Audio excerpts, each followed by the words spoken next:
আমরা অনেকেই আছি এমন যারা বাজার থেকে বা হাট থেকে বিভিন্ন জায়গা থেকে নতুন করে পাখি সংগ্রহ করে নিয়ে আসি এবং আনার পরে আমরা দেখি পাখিগুলো খাবার খায় না, পানি খায় না, তাছাড়া সারাদিন হাঁড়ির ভিতরে বসে থাকে।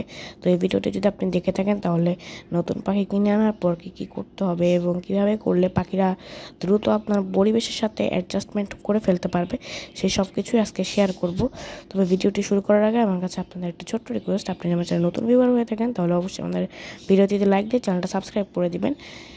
তো যাই হোক, তো সর্বপ্রথমে আপনাদেরকে খেয়াল রাখতে হবে যে পাখি জোড়াগুলোকে নতুন যে এনেছেন তো সেক্ষেত্রে জোড়াগুলো ঠিকঠাক আছে কিনা, জোড়া অবশ্যই ঠিকঠাক রাখতে হবে।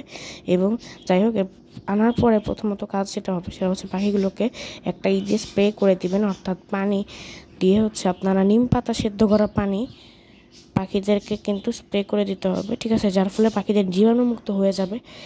এবং পাশাপাশি এরপরে পাখিদের কখনো হাঁড়ি দেওয়া যাবে না, অর্থাৎ এই নতুন পাখিদেরকে জীবনেও কখনো হাঁড়ি দিতে যাবে না। হাঁড়ি দিলে পাখিরা হাঁড়ির ভিতরে সারাদিন বসে থাকবে এবং বের হবে না। তাই আপনারা আনার মিনিমাম 2 সপ্তাহ পরে হাঁড়ি লাগাবেন, দেখবেন তার সাথে সাথে ডিম পাড়া শুরু করবে।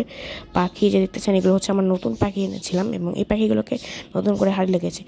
আনার সাথে সাথেই খাবার দিবেন না, বরং আগে পানিটা দিবেন এবং পরবর্তীতে খাবারটা দিবেন। পাখিরা সাধারণত জার্নি করে আসলে পানিটা খায়। তো আজকের ভিডিওটা এখানেই শেষ করছি। এই কয়েকটা কাজ করলে কিন্তু আপনার হয়ে যাবে।